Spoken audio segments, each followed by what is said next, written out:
आज मैं आंग्ल नेपाल संबंध के विषय में चर्चा करूंगी, जिसका पीरियड है 1982 1994 1980 से 1994 तक।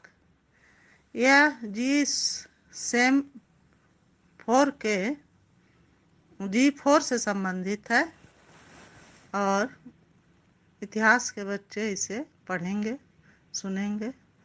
1980-94 का समय भारत नेपाल संबंध में महत्वपूर्ण है तथा ये उतार चढ़ाव के वर्ष रहे हैं। 1985 में नेपाल नरेश भारत यात्रा पर आए और दोनों देशों के बीच पारगमन संधि को 1989 तक बढ़ा दिया। 1988 के सार्क सम्मेलन में भारत के तत्कालीन प्रधानमंत्री राजीव गांधी ने जलपान आयोजित किया था, जिसमें नेपाल नरेश शामिल नहीं हुए थे।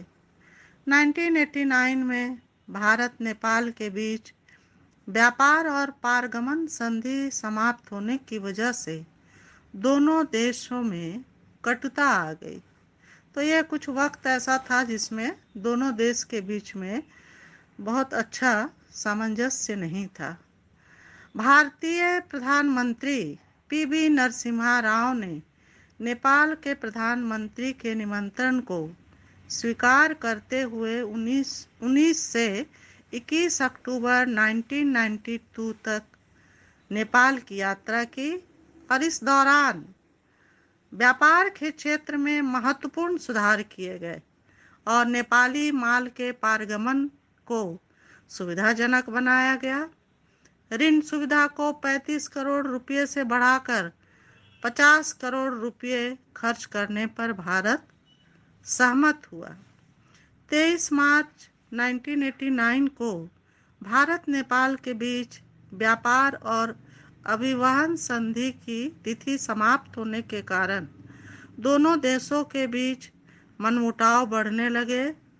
नेपाली शहरों में वहां के लोगों का गुस्सा भारतीय व्यापारी और दुकानदारों के खिलाफ भड़क उठा, जिसमें लगभग 4000 भारतीय व्यापारी भारत आ गए।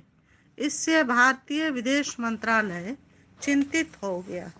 तो इस पीरियड में हम लोग देखते हैं कि नेपाली भारतीयों से नाराज हो उठे थे और उनके गुस्सा उनका भारतीयों के प्रति था। भारत यह चाहता था कि नेपाल सरकार 1950 की शांति और मैत्री संधि का पालन करे। 1950 की संधि के आधार पर ही भारत नेपाल संबंध की नींव रखी गई थी। जैसे इसके अनुच्छेद 7 के अनुसार इस बात पर सहमति थी कि एक देश के नागरिकों को दूसरे देश में निवास करने, जायदाद बनाने, उद्योग धंधों में भागीदारी और घूमने फिरने के अधिकार पारस्परिक अधिकार पर दिए जाएंगे। फलतः नेपालियों को भारत में रहने, घूमने, काम धंधा करने तथा आईएएस, आईएफएस तथा आईपीएस जैसे महत्वपूर्ण पदों को छोड़कर सरकारी नौकरी करने की छूट है। 1967 तक भारतीयों को नेपाल में ऐसे अधिकार प्राप्त थे। इसके बाद वर्क परमिट लेने की शर्त लगा दी गई। इसी साल नेपाल ने भारत से आयात पर 50% सीमा शुल्क और 55% अतिरिक्त सीमा शुल्क लगा दी। नेपाल ने प्रतिबंध लगाने से पहले भारत से सलाह नहीं ली थी। नई दिल्ली में नेपाल के राजदूत के अनुसार वर्क परमिट तो सभी विदेशियों को लेना पड़ता है, जबकि भारत ने अपने यहाँ रह रहे करीब 50 लाख नेपालियों पर ऐसा कोई प्रतिबंध नहीं लगाया। वास्तव में तनाव का कारण अब राजनीतिक होने लगा। भारत को यह अनुचित लग रहा था कि नेपाल भारत की जानकारी के बगैर चीन से हथियार खरीदे। मई 1991 में आम चुनाव में जीपी कोइराला प्रधानमंत्री बने। अब सहयोग का वातावरण बनने लगा। कोइराला के दिसंबर 1991 के भारत दौरे से पूर्व दोनों पक्षों ने विचार विमर्श किया और पहली बार भारत नेपाल उच्च स्तरीय कार्यदल बनाया गया, जिसकी अध्यक्षता दोनों देशों के मंत्रिमंडल सचिवों ने की। प्रधानमंत्री स्तर पर विचार विमर्श करने के उपरांत भारत नेपाल सहयोग को और बढ़ाने के लिए महत्वपूर्ण निर्णय लिए गए।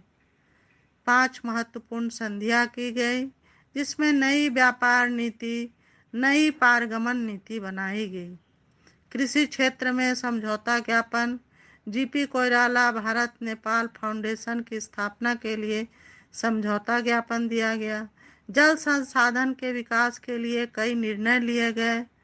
व्यापार और पारगमन संधियों में नई टैरिफ रियायतों का प्रावधान लाया गया ताकि इनकी कार्यविधि सरलतम हो सके और नेपाल भारत के बड़े बाजार में अपने उत्पादों का निर्यात कर सके।